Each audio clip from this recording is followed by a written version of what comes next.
अस्सलाम वालेकुम students, English master channel की जानिब से मैं आपका टीचर अकील अहमद।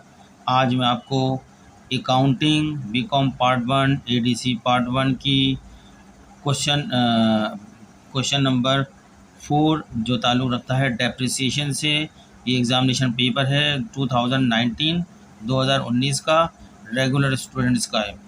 ठीक है, आज हम इसको सॉल्व कराएंगे। इससे पहले हम 3 क्वेश्चन सॉल्व करा चुके हैं। डेप्रिसिएशन अकाउंटिंग है, आपने पहले से डेप्रिसिएशन अकाउंटिंग पढ़ी है। डेप्रिसिएशन का मतलब ये होता है कि कंपनी के पास या कारोबार के पास जितने भी फिक्स असेट्स हैं उनकी वैल्यू आहिस्ता आहिस्ता ग्रेजुअली जो है वो जो है डिक्लाइन होती चली जाती है, डिमिनिश होती चली जाती है। जब जो वैल्यू डिमिनिश होती है, डिक्लाइन होती है, उस वैल्यू को हम डेप्रिसिएशन बोलते हैं, यानी घिसाई। यानी जब कारोबार में जो फिक्स एसेट होते हैं जब वो इस्तेमाल होते हैं कारोबार के फंक्शन के अंदर, तो आहिस्ता आहिस्ता वो घिसते चले जाते हैं और घिसने से उनकी वैल्यू कम होती है। इसलिए कंपनी एक पॉलिसी अडॉप्ट करती है कि हमने आज जितनी मालियत का ये इक्विपमेंट ख़रीदा है, ये मशीन ख़रीदी है, आज जो इसकी कीमत है ये इसकी लाइफ तय करती है। इंजीनियर तय करके देते हैं कि ये कितने साल चल सकती है वर्किंग। तो हम इसकी लाइफ में से जो है इसकी देखते हैं। 10 साल अगर लाइफ है, फ़र्ज़ करें 10 साल लाइफ है एक मशीन की, और 1 लाख रुपए की वो मशीन ख़रीदी गई है, और 10 साल के बाद जो है उसकी जो वैल्यू, कुछ ना कुछ वैल्यू तो मिलेगी। जब हम कबाड़ी को बेचेंगे तो कबाड़ी वाली कीमत को स्क्रैप वैल्यू बोलते हैं या साल्वेज वैल्यू बोलते हैं। सही, ठीक है स्टूडेंट्स, स्क्रैप वैल्यू या साल्वेज वैल्यू या रेजिडुअल वैल्यू। ठीक है, जो 10 साल की लाइफ के बाद भी अगर उसको बेचें तो कुछ ना कुछ वैल्यू देती है। अगर हम 10 साल की वैल्यू, इसमें से 1 लाख रुपए की एक मशीन है और 10,000 रुपये जो है 10 साल के बाद मिल सकती है, एक्सपेक्टेड है, इम्कानात है, अंदाज़ा है, तो वो निकाल दें। तो बाकी जो हमारे, अगर हम उसमें से अपनी कॉस्ट ऑफ मशीन में से स्क्रैप वैल्यू माइनस करते तो हमारे पास डेप्रिसिएबल कॉस्ट आ जाती है, और डेप्रिसिएबल कॉस्ट को हम उसकी एस्टिमेटेड लाइफ, जैसे हमने बताया कि 10 साल में तकसीम करेंगे तो हर साल मशीन 9,000 रुपये की घिसेगी। इसलिए कंपनी को पॉलिसी अडॉप्ट करना पड़ती है कि हम हर साल 9,000 रुपये डेप्रिसिएशन शक्ल में सेव करते जाएँ। मशीन के अलाउंस फॉर डेप्रिसिएशन की अकाउंट खोल के उसको सेव करते चले जाएँ। जब 10 साल में मशीन नाकारा हो जाएगी, कबाड़ी हो जाएगी, तो हमारे पास ये पैसा रिकवर हो जाएगा, और अब उस वक्त हम थोड़े से पैसे मिला के एक नई मशीन ख़रीद लेंगे। अगर ऐसी पॉलिसी अडॉप्ट नहीं करती तो अचानक जब मशीन ख़त्म हो जाएगी, इतना बड़ा पैसा अरेंज करना कंपनी के लिए मुश्किल हो जाता है। तो ये टॉपिक जब मैं पढ़ाता था तो उसके अंदर पूरी इसकी डिटेल बताता, चूँकि यहाँ पे मैं सिर्फ एग्जामिनेशन पेपर हल कर रहा हूँ, इसलिए थोड़ा सा मैंने इसका टाइटल दिया है। इसमें जो 3 इसके फार्मूले में जब वहाँ एग्ज़ाम में करते हैं, जहाँ फार्मूला आता है डेप्रिसिएशन मालूम करने का, 3 चीज़ें इंपॉर्टेंट होती हैं। Total cost of machine minus scrap value divided by estimated useful life machine की, ये इसका फार्मूला होता है। स्ट्रेट लाइन का फार्मूला मैंने बताया। मेथड जो होता है, इस तरह वर्किंग आवर मेथड भी होते हैं, straight line method, working hour method, output unit method, diminishing balance method, sum of the year digit method. ये मुख्तलिफ मेथड होते हैं डेप्रिसिएशन मालूम करने के, मुख्तलिफ तरीके से किया जाता है। लेकिन ये जिस वक्त हम सिखाते हैं उस वक्त इसको पढ़ाते हैं। अभी तो मैं पेपर हल कर रहा हूँ। ये जो पेपर है ये एंट्री से मुताल्लिक है, इसमें कोई कैलकुलेशन नहीं करनी है, सिर्फ आपको एंट्री पे कमांड होना चाहिए कि एंट्री कैसे बनानी है। ये सवाल में एंट्रीज आई थी, इससे पहले इसके बाद हम जब करेंगे नए क्वेश्चन में, तो जो मैंने मेथड बताया उन मेथड से सवाल आएगा, कैलकुलेशन करके बताएंगे कैसे कैलकुलेशन होती है। तो चलते हैं, सवाल पढ़ते हैं, इसकी एंट्री करते हैं। 4 केसेस दिए हैं इसके अंदर। क्वेश्चन नंबर 4 नज़र आ रहा है आपको, डेप्रिसिएशन। ठीक है, टॉपिक है। अब क्वेश्चन पढ़ना, ड्यूरिंग द करंट ईयर, जो मौजूदा साल है, इस दौरान में क्राउन डेवलपर, ये कंपनी का नाम है, crown developer dispose of the following plan asset. इनके पास कुछ प्लान असेट्स थे। प्लान असेट में इक्विपमेंट आ जाते हैं, लैंड आ जाती है, बिल्डिंग आ जाती है, जितने भी फिक्स असेट होते हैं लंबी मुद्दत के, उन सबको प्लान असेट कहते हैं। द फॉलोइंग प्लान असेट्स, अब इन्होंने एक इस केस में प्लान असेट ऑफिस इक्विपमेंट दिया है, केस नंबर 2 में जो प्लान असेट दिया है लैंड एंड बिल्डिंग दिया है, फिक्स असेट्स, और केस नंबर 3 के अंदर जो है ट्रक दिया है प्लान असेट में, और केस नंबर 4 में दिया है कंप्यूटर दिया है। इन सब का मजमे का नाम ले लेते हम प्लान असेट कहलाते हैं। ठीक है, इंडिविजुअली इनके नाम जो है ये फिक्स असेट्स कहलाते हैं। फिक्स असेट्स चूँकि 1 साल से ज़्यादा मुद्दत के होते हैं, इसलिए डेप्रिसिएशन चार्ज होता है।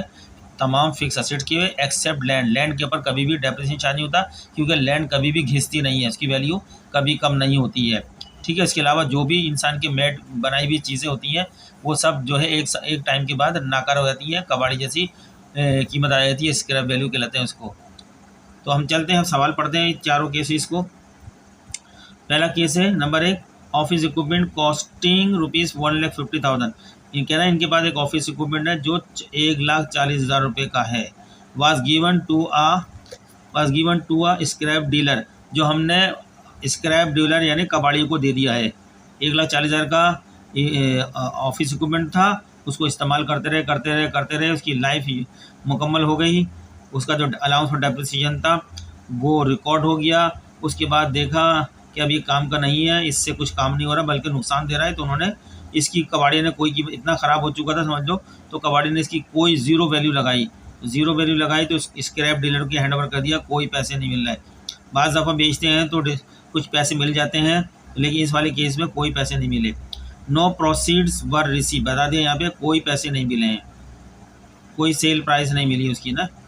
At the date of disposal, जिस तारीख को ये कबाड़ी को हमने दिया है, डिस्पोज किया है, खात्मा किया। डिस्पोजल माने खात्मा करना। एक्यूमुलेटेड डेप्रिसिएशन का दूसरा नाम होता है allowance for depreciation. Accumulated depreciation एक अमेरिकन टर्म है, allowance for depreciation British term है। तो एक ही बात होती है, आप एक्यूमुलेटेड डेप्रिसिएशन यूज़ करें या अलाउंस फॉर डेप्रिसिएशन, जो नाम दिया है सवाल में वही यूज़ करें। Accumulated depreciation on the office equipment was ₹1,19,000। जो 1,40,000 की हमने कॉस्ट पे मशीन ये ऑफिस इक्विपमेंट खरीदा था, उसको इस्तेमाल करते करते वो कितने का इस्तेमाल हो चुका था, 1,19,000 रुपये तक का इस्तेमाल हो चुका था। उसके बाद अब वो बहुत प्रॉब्लम कर रहा था, बिल्कुल इस्तेमाल होने के काबिल नहीं था और लॉस कर रहा था कंपनी को, तो कंपनी ने इसको कबाड़ी को ऐसे फ्री में दे दिया, कोई पैसे नहीं लिए। तो इसकी हमने जनरल एंट्री पास करनी है। ठीक है, आपने अगर अकाउंटिंग पढ़ी होगी तो आपको एंट्री पास करना आती होगी, नहीं तो अदरवाइज़ मैं अभी आप कराऊँगा तो आप देख लीजिएगा किस तरीके से होती है। ये एंट्रियाँ आपको आनी चाहिए, जब भी आप डेप्रिसिएशन का टॉपिक करते हैं, कैलकुलेशन आपको करना चाहिए, आनी चाहिए। टी अकाउंट इसके बनाना आने चाहिए, टी अकाउंट को बैलेंस करना, सारी चीज़ें, balance sheet, partial balance sheet बनती है, वो सब इसमें डेप्रिसिएशन में आपको आना चाहिए। लेकिन मैं ऐसे तरह से सॉल्व करता जाऊँगा, लेकिन ये मैं सॉल्व इसी सूरत में आगे पेपर बढ़ाऊँगा जब मुझे कमेंट्स आएंगे कि मैं ये सवाल हल करूँ। और आप लोग लाइक भी नहीं कर रहे हैं, मैं जो सवाल हल कर रहा हूँ इसमें लाइक भी नहीं आ रहा है मेरे पास, और कोई कमेंट्स भी नहीं आ रहे हैं, आप शेयर भी नहीं कर रहा है जो आगे। तो मैं इस पेपर को मुकम्मल करा देता हूँ, उसके बाद जो है अगर रेस्पॉन्स सही नहीं आता तो मैं आगे अकाउंटिंग नहीं पढ़ाऊँगा, सिर्फ इंग्लिश पढ़ाऊँगा इस टॉपिक के ऊपर। चलते हैं entry number 2, sold land and building for ₹6,30,000। बता रहे हैं इनके पास लैंड एंड बिल्डिंग पड़ी भी है पहले से, उसको इन्होंने 6,30,000 की बेच दी है, रिसीविंग ₹2 लाख रुपये इनको कैश मिल गया उसी वक्त बेचते वक्त, एंड 5 ईयर 10% नॉट रिसीवेबल, और 5 साल का इन्होंने 10% नॉट रिसीवेबल बना दिया है कि हम ये पेमेंट जो है 5 साल के अंदर आपको देंगे, लेकिन साथ साथ आपको 10% इंटरेस्ट भी देते रहेंगे। इन्होंने दे दिया, इन्होंने वो कितने का नोट बनाया है, 4,30,000 रुपये का, ₹4 क्योंकि 6,30,000 की बीची है, 2 लाख तो कैश उसी को मिल गया, बाकी 4,30,000 रह गए। 4,30,000 की लाइबिलिटी अकाउंट खोल लिया है, 5 साल के अंदर ये पेमेंट करेंगे इसकी, और साथ साथ हर साल में 10% इंटरेस्ट भी पे करेंगे, इसको नॉट पेबल बोलते हैं। आगे बोलते हैं crown accounting record show, crown का अकाउंटिंग रिकॉर्ड क्या शो करता है, लैंड ₹1,20,000, ये लैंड की कॉस्ट थी जब खरीदी थी, 1,20,000 खरीदी, एंड बिल्डिंग 3,50,000 रुपये खरीदी। इस पे बिल्डिंग पे accumulated depreciation allowance for depreciation charge हो चुका है, और बिल्डिंग पे ₹1,15,000 रुपये तक का। अब इसकी हमने जनरल एंट्री पास करनी है, कैसे करेगी मैं बताऊंगा, आपको आती होगी तो आप कर सकते हैं आराम से, नहीं आती होगी तो आप मेरा सॉल्यूशन देखिएगा। अब entry number 3, trade in allowance, trade in का मतलब होता है ट्रेड इन अलाउंस, ठीक है। An old truck for new truck, इनके पास एक ओल्ड ट्रक था, इन्होंने उसको एक्सचेंज कर लिया है नए ट्रक के साथ। नए ट्रक की कुछ और कीमत होगी, कुछ पैसा देना पड़ेगा इनको, और पुराने ट्रक की वो कुछ कीमत लगा देगा नया ट्रक बेचने वाला, ताकि उतने पैसे कम देना पड़ेंगे। जो पुराने ट्रक की कीमत लगती है उसको ट्रेड इन अलाउंस बोलते हैं, ट्रेड इन बोलते हैं। ट्रेड इन का मतलब एक्सचेंज भी बोलना है, इसका मतलब दूसरा एक्सचेंज किया है इन्होंने, ओल्ड ट्रक को नए ट्रक से एक्सचेंज किया। ट्रेड इन माने नए ट्रक को ओल्ड ट्रक से एक्सचेंज कर लिया। ओल्ड ट्रक की कुछ वैल्यू लगी होगी, बाकी आप पैसे दे जाएंगे उसको। The old truck had cost ₹1,00,000 old truck की कॉस्ट जो थी 1,20,000 रुपये थी एंड एक्यूमुलेटेड डेप्रिसिएशन ₹7 और उस पर इस्तेमाल होते होते 70,000 रुपये का अलाउंस फॉर डेप्रिसिएशन यानी एक्यूमुलेटेड डेप्रिसिएशन चार्ज हो चुका है उसके ऊपर। The lease price of the new truck, नए ट्रक की जो कीमत है, लीज प्राइस जो है उसके बाद 1,70,000 का नया ट्रक है। Crown receive ₹50,000 trade in allowance, crown company ने जो नया ट्रक ले रहा है 1,70,000 का, तो अपना पुराना ट्रक उनको दे दिया है जिसकी कॉस्ट 1,10,000 थी, जिसका यूज़ हो चुका है 70,000 रुपये का। तो इस नया ट्रक जो 1,70,000 का उसकी पुराने ट्रक के ऊपर उन्होंने 50,000 रुपये की छूट दे दी कि चलो हम पुराना ट्रक ले लेते हैं, आपसे 50,000 रुपये आपको कम कर देते हैं इसकी प्राइस में से। तो जो हमको ये अलाउंस, इसको बोलते हैं ट्रेड इन अलाउंस, ये लिखा भी आ गया ट्रेड इन अलाउंस। अलाउंस माने रियायत, कितनी रियायत मिल गई? 50,000 रुपये की मिल गई 1,70,000 में, क्योंकि हमारे पुराने ट्रक की कीमत 50,000 रुपये उन्होंने लगा दी है। एंड पेड ₹1,20,000 बैलेंस इन किया, जो बाकी 1,20,000 रुपये जो रह गए, 1,70,000 में 50,000 पुराने ट्रक की कीमत लगा दी, बाकी रह गए 1,20,000 वो कैश में दे दी है। इसकी भी एंट्री पास करनी है, ठीक है। इसके अंदर गेन और लॉस मालूम करना होगा, या तो लॉस होगा या गेन होगा जब हम मालूम करेंगे तो एक्सचेंज करने पर। चौथा केस पढ़ देता हूँ आपको। ट्रेड इन यानी एक्सचेंज किया गया है, ट्रेड इन माने exchange. It's old computer system, अपने पुराने कंप्यूटर सिस्टम को एक्सचेंज किया इन्होंने विद न्यू न्यू सिस्टम के साथ, न्यू कंप्यूटर सिस्टम से, ठीक है। द ओल्ड कंप्यूटर कॉस्ट ₹1,50,000, उनका जो ओल्ड कंप्यूटर सिस्टम था उसकी जो कॉस्ट खरीद की 1,50,000 रुपये थी, और अब तक यूज़ होते हुए वो उसकी एक्यूमुलेटेड डेप्रिसिएशन कितना हो गया? 1,10,000 रुपये तक का यूज़ हो चुका है। The new computer had a least price of 90, नए कंप्यूटर की कीमत इस वक्त 90,000 रुपये है जिससे ये एक्सचेंज कर रहे हैं। Crown was granted ₹10,000 trade in allowance, पुराने कंप्यूटर पे क्राउन ने 10,000 रुपये का इसको अलाउंस दे दिया है, ट्रेड इन अलाउंस दे दिया। इसका मतलब 90,000 में पुराने कंप्यूटर का 10,000 रुपये निकाल दूंगा, 80,000 रुपये पे करने हैं। एंड पेड ₹30,000 इन कैश, और 80 में से 30,000 रुपये तो कैश में पे कर दी, बाकी 50 रह गए। And issued a ₹50,000 2 years 9% note payable for the, और बाकी कहा है कि 50,000 रुपये जो आपके रह गए हम 2 साल में इसको अदा करेंगे। 2 साल में आपको ये 50,000 रुपये का नोट पेबिल आप साइन कर रहे हैं, नोट पेबिल में आके दे रहे हैं, जिसमें हर साल आपको 9% इंटरेस्ट भी देंगे। तो आगे चलते हैं इसकी रिक्वायरमेंट की तरफ। देखिए स्टूडेंट, रिक्वायरमेंट है prepare journal entries to record each of these transaction. जो ऊपर 4 केस दिए, हर केस की अलग अलग एंट्री पास करें। तो ये आप नोट कर लें, जो मैंने अभी आपको सवाल दिखाया है, पढ़ के बताया है, फिर मैं दोबारा नहीं दिखाऊंगा आपको। आप इस सवाल को बैक करके इसको नोट करें कापी पे, और फिर मैं इसकी एंट्री कर रहा हूँ। जब तक आपका सवाल नहीं होगा तो आप सही तरीके से समझ भी नहीं पाएंगे। सवाल सामने होना चाहिए, ठीक है स्टूडेंट्स। चलते हैं सॉल्यूशन की तरफ। तो स्टूडेंट, हम सॉल्यूशन की तरफ आते हैं सवाल का। आपको मेरा चैनल नज़र आ रहा होगा, इंग्लिश मास्टर चैनल। आपसे रिक्वेस्ट है कि आप इसको सब्सक्राइब करें, लाइक करें, आगे दूसरों को शेयर करें। आप लाइक नहीं कर रहे हैं इसके अंदर, और आगे इसका अच्छा रेस्पॉन्स नहीं आ रहा है हमारी अकाउंटिंग का। तो हम ये पेपर पूरा 2019 तक का हल करा देते हैं, उसके बाद रेस्पॉन्स देखते हैं। रेस्पॉन्स नहीं आता तो फिर हम अकाउंटिंग को स्टॉप कर देंगे इस चैनल के ऊपर। अकाउंटिंग को फिर बाद में देखेंगे, कोई दूसरा चैनल खोल के इस चैनल पर लोग को सिर्फ इंग्लिश ही पढ़ाएंगे। अगर रेस्पॉन्स आता है ADC वालों का तो फिर मैं आगे पढ़ाऊँगा, ADC पार्ट 2 की पढ़ाऊँगा, एडवांस अकाउंटिंग होती है वहाँ पे, और कॉस्ट अकाउंटिंग वो भी पढ़ाऊँगा। टाइम मिला तो स्टैटिस्टिक्स भी पढ़ा दूँगा यहाँ पे आपको। चलें, ये मैंने जर्नल बना लिया है वक्त बचाने के लिए, जिसके अंदर मैं एंट्री करूँगा। जर्नल आपको पता है, पहले डेट का कॉलम होता है, डेट 2 हिस्सों में डिवाइड होती है। यहाँ तारीख लिखी जाती है, या ईयर और मंथ लिखा जाता है, ये तारीखों का पोर्शन होता है। फिर पर्टिकुलर तफसीलात का कॉलम होता है, बड़ा होता है, यहाँ पे एंट्री लिखी जाती है तफसील। ये पोस्ट रेफरेंस होता है, हवाला। यहाँ थियोरेटिकल अकाउंटिंग में इसका कोई काम नहीं होता, लेकिन प्रैक्टिकल अकाउंटिंग में यहाँ हर जो अकाउंट हम लिखते हैं उनका कोड नंबर जो होता है वो लिखा जाता है प्रैक्टिकल के अंदर।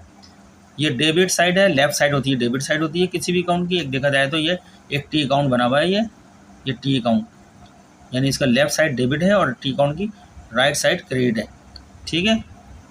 ये आपको मैंने बता दिया, पूरा मैंने जर्नल पहले से लकीरें खींच ली। आप भी लकीर बना लें जर्नल इस तरह अंदाजे से। ये 4 एंट्रियाँ हैं, हमने 4 एंट्री करनी है। चलें एंट्री नंबर 1 की तरफ चलते हैं। मैं अब यहाँ दोबारा पढ़ देता हूँ आपको। क्योंकि अब मैं दिखाऊंगा नहीं, मैं डिस्प्ले, अब ये सिर्फ ये डिस्प्ले कर रहा हूँ मैं आपको।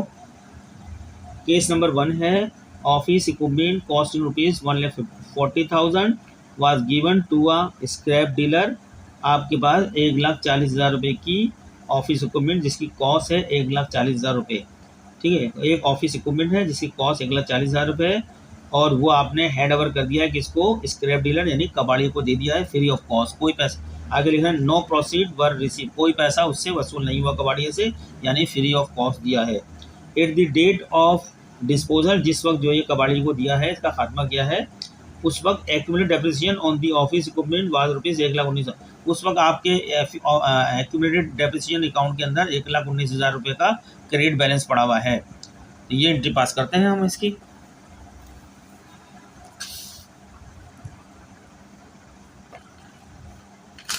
एंट्री नंबर, केस लिख देते हैं हम यहाँ पे,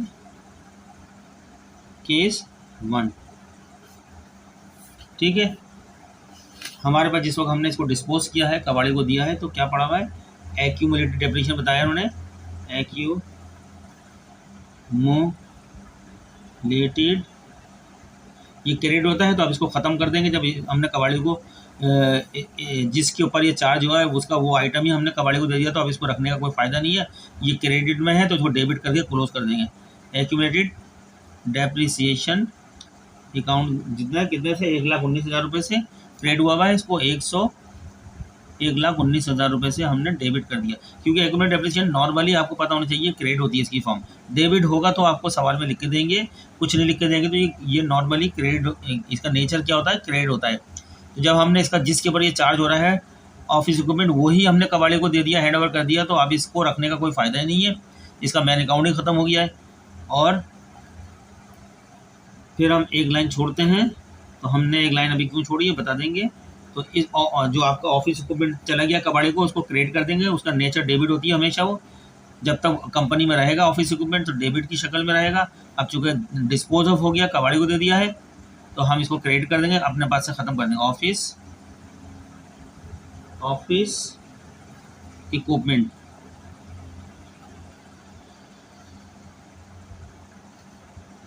कितने का है, ये था 1,40,000 का सवाल बताया था, 1,40,000 का, इसको हमने क्रेडिट किया, 1,40,000 थी ये इस क्रॉन कंपनी के अकाउंट में डेबिट आ रहा था ये, अब ये चूँकि कबाड़ी को दे दिया इसलिए 1,40,000 से क्रेडिट कर दिया, जीरो बैलेंस हो जाएगा, डेबिट क्रेडिट जीरो बैलेंस हो जाएगा, जितने का डेबिट उतना क्रेडिट हो गया।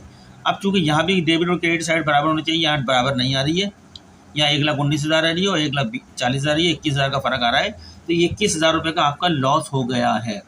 पूरे 1,40,000 की आपको मशीन, ये ऑफिस इक्विपमेंट यूज़ होना चाहिए था, लेकिन सिर्फ 1,19,000 तक का यूज़ हुआ है, और फिर कबाड़ी को पकड़ा दिया, उससे कोई पैसे भी नहीं मिले, तो ये लॉस हो गया। इसको लिखेंगे यहाँ पे लॉस ऑन डिस्पोजल, माने खात्मा किया गया, सेल डिस्पोजल, 21,000, अब दोनों साइडें बराबर हो गई हैं। अब ये इसकी नरेशन लिख देंगे, ये आपकी 100% एंट्री मुकम्मल हो गई, सही हो गई, बिल्कुल दुरुस्त। टू रिकॉर्ड, ये दोनों तो आपने ये इसको क्लोज कर दिया है, ये भी क्लोज हो गया, ये रिकॉर्ड होगी लॉस ऑन डिस्पोजल डेबिट में।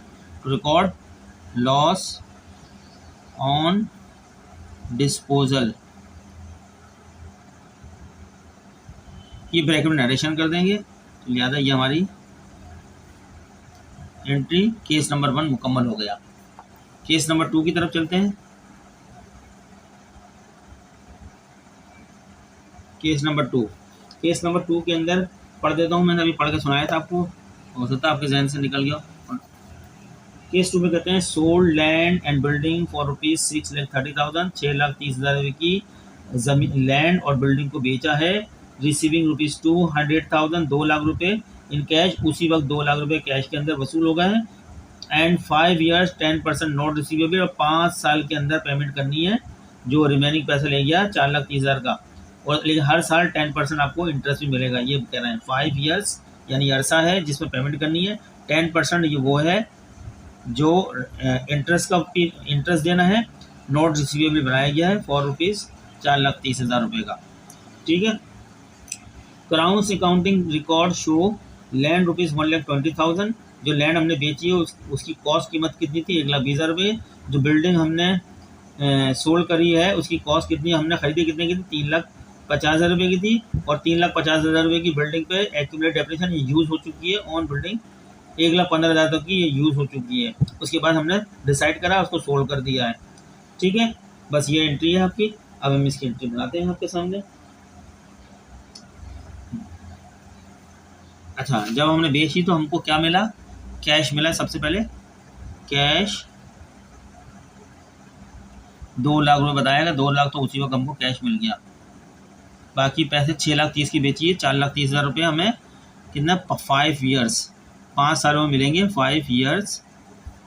और कितना आपको रेट ऑफ इंटरेस्ट कितना मिलेगा, 10% इंटरेस्ट के साथ, 10% नोट्स रिसीवेबल, नोट मिला है, नोट्स रिसीवेबल। ये अकाउंट हम खोल देंगे। कितने का, 6,30,000 की बेची थी, 4,30,000 रुपये का हमारा ये 4,30,000 ये हो गया पूरे 6,30,000 रुपये का, 6,30,000 हो गया। अब हमारे पास से क्या चली गई है, हमारे पास से गई है लैंड गई है, ये लैंड बेची, इसकी कॉस्ट अब यहाँ लिखेंगे हम कॉस्ट। कॉस्ट सवाल में बताइए कितनी थी लैंड की कॉस्ट, 1,20,000 रुपये, 1,20,000 रुपये। अच्छा, इससे पहले अभी हमारे पास एक अलाउंस फॉर डेप्रिसिएशन बताया है सवाल में, एक्यूमुलेटेड डेप्रिसिएशन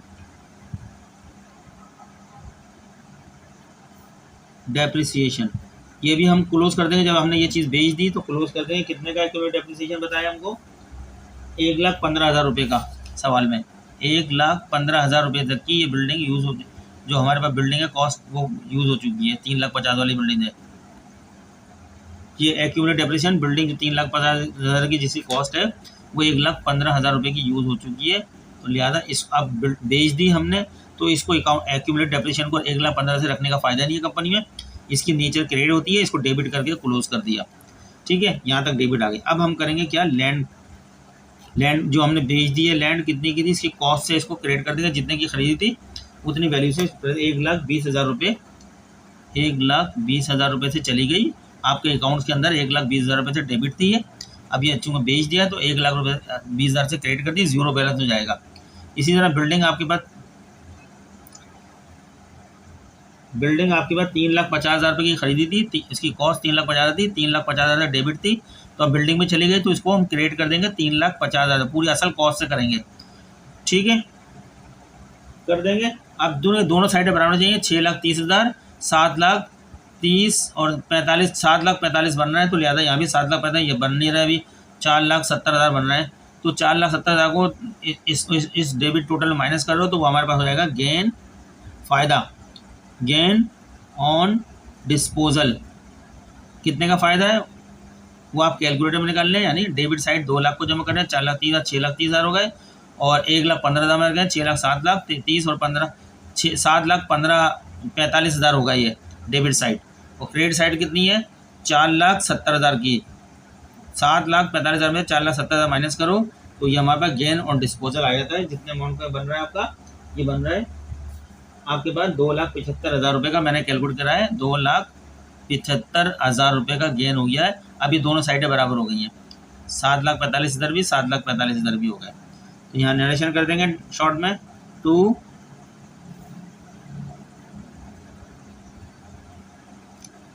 रिकॉर्ड गेन, ये सब तो क्लोज करिए हमने, इसको गेन को रिकॉर्ड किया, गेन ऑन डिस्पोजल, खात्मा करने पर, बेचने पर। ये आपकी नरेशन हो गई एंट्री नंबर 2 की। अब केस नंबर 3 की तरफ चलते हैं।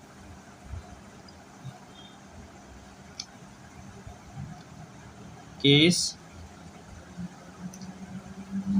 3 के अंदर चलते हैं। केस 3 जो है एक्सचेंज से मुतालिक है, और केस 4 भी एक्सचेंज से मुतालिक है, यानी पुराने इक्विपमेंट को नए इक्विपमेंट के साथ हमने एक्सचेंज किया है, जिसका नाम ट्रेड इन का लफ्ज़ इस्तेमाल किया है। 3 कहते हैं ट्रेड इन ओल्ड ट्रक, पुराना ट्रक था इनका, उसको एक्सचेंज किया है फॉर न्यू ट्रक, नए ट्रक से। The old truck had cost rupees 1,00,000, old truck की कॉस्ट जो थी 1,10,000 रुपये थी, और उसके ऊपर अब तक चार्ज हो चुका है एंड एक्यूमुलेटेड डेप्रिसिएशन 70,000 रुपये तक का डेप्रिसिएशन होता है ना, घिस चुका है अब तक ये यूज़ होके 1,10,10,000 वाला जो ट्रक था वो 70,000 रुपये का यूज़ होकर घिस चुका है, डेप्रिसिएशन हो चुका है, इसका रिकॉर्ड हो चुका है। The least price of the new truck was rupees 1,70,000। नए कीमत ट्रक की इस वक्त कीमत है, नए ट्रक की 1,70,000 रुपये कीमत है। Crown receive rupees 50,000 trade in allowance. Crown ने अपने पुराना जो उसको ट्रक दे दिया है और उसको मिले हैं 50,000 रुपये का ट्रेड इन अलाउंस मिला है, यानी 1,70,000 का जो नया ट्रक है अब हमें 50,000 रुपये से माइनस कर देंगे तो ये हमारे पास 1,20,000 का रह जाएगा। 1,20,000 की हमने पेमेंट करनी है। Paid rupees 1,20,000 balance in cash, जो बाकी रह गया था ये ट्रेड एंड वैल्यू निकालने 1,20,000 कैश पे कर दिया। चलें जी, इसकी एंट्री पास करते हैं अकाउंट की।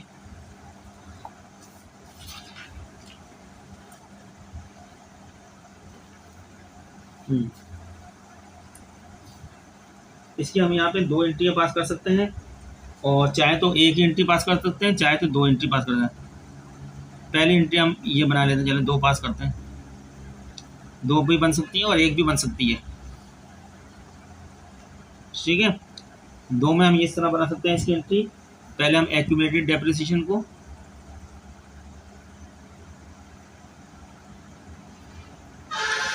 डेप्रिसिएशन जो ओल्ड मशीन के ऊपर आपका ओल्ड के ऊपर है, आपके पास जो है ओल्ड ट्रक के ऊपर जो डेप्रिसिएशन आपका रिकॉर्ड हो चुका है, बताया सवाल में कितना हो गया, इसमें डेप्रिसिएशन 70,000 रुपये तक का रिकॉर्ड हो चुका है। डेप्रिसिएशन केस नंबर 3 का है।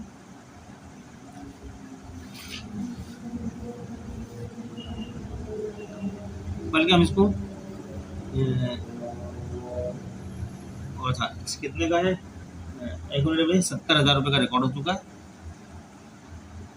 70,000 रुपये का ओल्ड ट्रक पे डेप्रिसिएशन रिकॉर्ड हो चुका है, ठीक है। और ओल्ड ट्रक कितने का है आपका, ओल्ड ट्रक है 1,10,000 रुपये का। ओल्ड ट्रक आपके पास है, ओल्ड ट्रक ये हम इसको यहाँ ही छोड़ते हैं। ओल्ड ट्रक की कॉस्ट कितनी है, ओल्ड ट्रक की कॉस्ट है आपके 1,10,000 रुपये, सवाल में 1,10,000, ठीक है। अब इसको एक्सचेंज कर लिया है तो एक्सचेंज करने में 70,000 रुपये का ये यूज़ हो गया, कितने का यूज़ नहीं वो हमारा लॉस हो गया, लॉस ऑन एक्सचेंज, एक्सचेंज करने पर लॉस हो गया है। कितने का हो गया, 1,10,000 और 70,000 निकालो 30, 40,000 रुपये का, 40,000 रुपये का आपका लॉस हो रहा है। ये बराबर हो गई to record loss on exchange के ऊपर।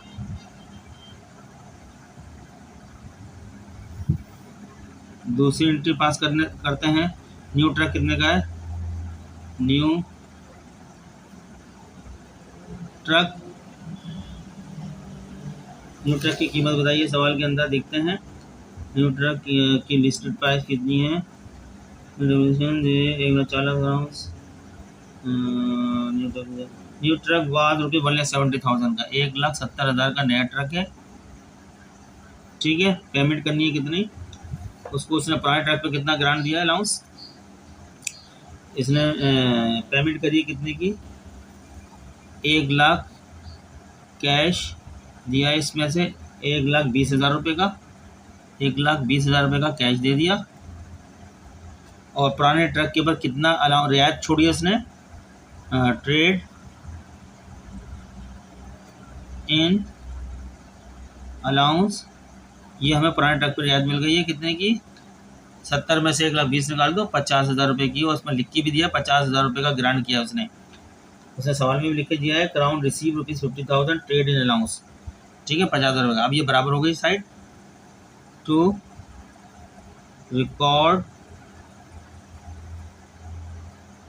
न्यू ट्रक, ये इसकी रिलेशन हो गई। इस तरह ये 2 एंट्रियाँ बना ली हमने इसमें, चाहते तो हम 1 एंट्री बना सकते थे लेकिन सूटेबल मुझे 2 लग रही थी एंट्रियाँ, तो मैंने 2 एंट्रियाँ बना दी हैं। नंबर 1 के ऊपर पुराने वाले को हिसाब किताब करा, नया वाले का ही कर दिया। अब केस नंबर 4 भी इसी तरीके से, वो भी एक्सचेंज ही का ही है। इसके अंदर लॉस हुआ है, हो सकता है उसके अंदर गेन हो रहा हो, प्रॉफिट हो रहा हो।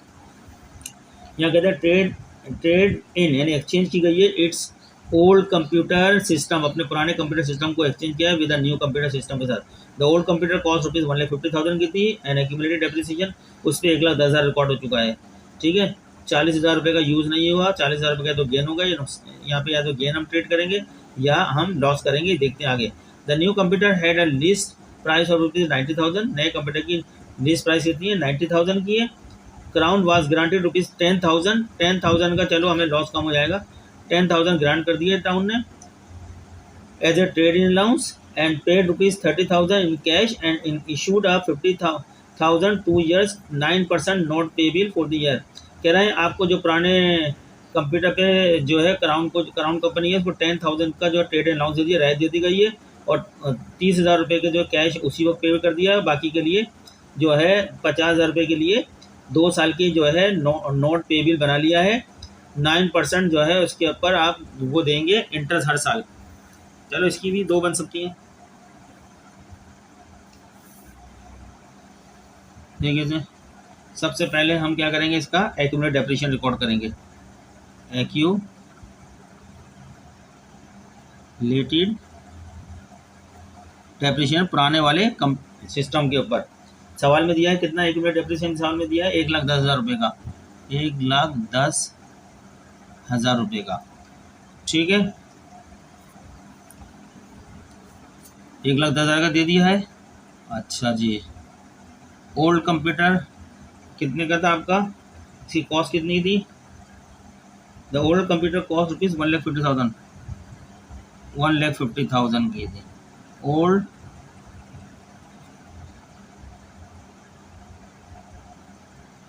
इसको अभी हम लिखते हैं, इससे पहले हम एक ही एंट्री पास करते हैं इसकी, इसमें 2 करी थी, यहाँ का 1 कर देते हैं।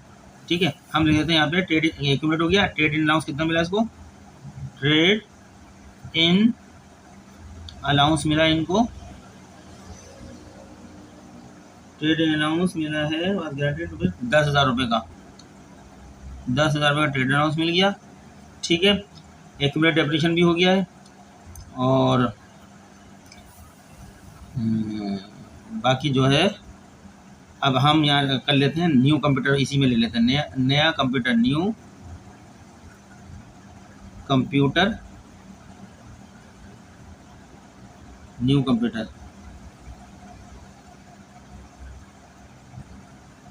ये इसको मैं कर देता हूँ न्यू कंप्यूटर, यहाँ लिख देता हूँ कंप्यूटर। कितने का आ रहा है, नया कंप्यूटर की कीमत है लिस्ट प्राइस 90,000 रुपये का, नया कंप्यूटर 90,000 रुपये का है। ठीक है, यहाँ तक तो सारी चीज़ आ गई हैं। अब हम निकालते हैं पुराना कंप्यूटर को क्रिएट करते हैं। पुराना कंप्यूटर हमारे पास कितने का है, ओल्ड कंप्यूटर, इसको हम डिस्पोज ऑफ कर रहे हैं, एक्सचेंज कर रहे हैं, हमारे पास जा रहा है। इसकी कॉस्ट से करेंगे हम, कॉस्ट सवाल में देखते हैं कितने की है। ओल्ड कंप्यूटर सवाल में दिया है, पुराने कंप्यूटर की कीमत है 1,50,000 रुपये, 1,50,000 रुपये का पुराना कंप्यूटर चला गया। जो आपके पास डेबिट था इसको क्रेडिट करके 0 बैलेंस हो गया है। ठीक है ना, अलाउंस फॉर डेबिट, इसके बाद अलाउंस फॉर डेप्रिसिएशन रिकॉर्ड था क्रेडिट में, तो उसको डेबिट करके ये भी 0 बैलेंस हो गया। ये अभी नया रिकॉर्ड हुआ है 10,000 का, पुराने कंप्यूटर दे के 10,000 रुपये की रियायत मिली है, नया कंप्यूटर आपके यहाँ 90,000 रुपये का आया। अब पेमेंट हो रही है, क्या दे रहे हैं, कैश दे रहे हैं हम उसको। कैश कितना दे रहे हैं उसी वक्त, हम कह रहे हैं 1,20,000 रुपये का आपको कैश पे कर रहे हैं। क्राउन वाज ग्रांटेड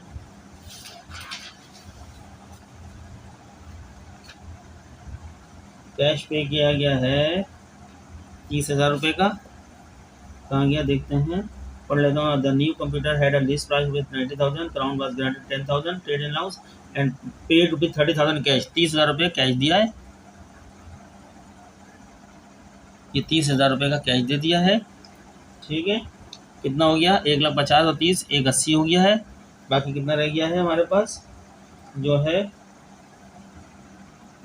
ये है कितने का है, 90,000 और 10,000 देखते हैं। 1,00,000 हो गया, 1,00,000, ये 1,00,000 हो गया, 1,00,000 2,00,000, 2,10,000 रुपये हो गया। 2,10,000 में से 1,80,000 निकाल दो तो कितने रह जाते हैं, 30,000 रुपये का। 30,000 रुपये का हमारे पास जो कमी आ रही है वो है गेन हो गया, फ़ायदा, गेन ऑन एक्सचेंज। ये मैंने एक एंट्री बनाई, इसकी 2 एंट्री बन सकती हैं, ठीक है। आसानी के लिए मैंने एक साथ पहले मैंने 2 एंट्री वाली बना दी, फिर मैंने एक ही बना के दिखाई आपको, कभी एक बनाना पड़े। 30,000 रुपये का, देखा 30 30 60 और 1,50,000 कितने, 2,10,000 हो गए। यहाँ 90,000 और 10,000 1,00,000 और 1,10,000 2,10,000 दोनों एंट्री बैलेंस हो गई है। To record gain on exchange and new computer, ये हमारे पास नया कंप्यूटर आया है। ये नरेशन हो गई आपकी, ये सवाल आपका मुकम्मल पूरा 100% ही हल हो गया है। तो स्टूडेंट्स, ये क्वेश्चन नंबर 4 हमने डेप्रिसिएशन का आपके सामने जिस तरह एग्ज़ाम की रिक्वायरमेंट थी टोटल उसके मुताबिक हर गया, एक एक चीज़ आपको समझाते हुए सॉल्यूशन आपका कर दिया है। आप बार बार देखेंगे, आपको इंशाल्लाह समझ में आ जाएगा। और अगर नहीं समझ में आता, कोई एंट्री होती है तो आप हमने कमेंट्स में करें, हम फिर दोबारा आपको कमेंट्स के अंदर जवाब दे देंगे लिख के, ठीक है। और इसको बार बार देखें, आपको समझ में आ जाएगा। ये उन स्टूडेंट के लिए ज़्यादा बेहतर है जिन्होंने अभी तक अकाउंटिंग सीखी नहीं है, प्रैक्टिस करी, इम्तान देने जा रहे हैं। सॉल्व पेपर से में ज़्यादातर गलतियाँ होती हैं, अगर आप सॉल्व पेपर को देखेंगे उसमें गलतियाँ ज़्यादा होती हैं। अगर आप, क्योंकि आप न्यू स्टूडेंट, आप पहचान नहीं सकते गलतियों को, आप ऐसे ही छाप देंगे। यहाँ मैंने आपके सामने सॉल्व करके दिखाया है, आप इसको फॉलो करिएगा, इसीलिए मैं कर रहा हूँ। वरना सॉल्व पेपर में मौजूद है जिसमें गलतियाँ होती हैं, उसकी वजह से आप लोग फेल हो जाते हैं सॉल्व पेपर करने के बाद भी। तो अगर आप मेरे इस तरीके से करेंगे तो इंशाल्लाह पूरे नंबर मिलेंगे, कम भी नहीं मिलेंगे। तो चलते हैं, आपसे चलते हुए रिक्वेस्ट करते हैं हमारे चैनल को सब्सक्राइब करें, लाइक करें, आगे शेयर करें। मिलते हैं नेक्स्ट लेक्चर में।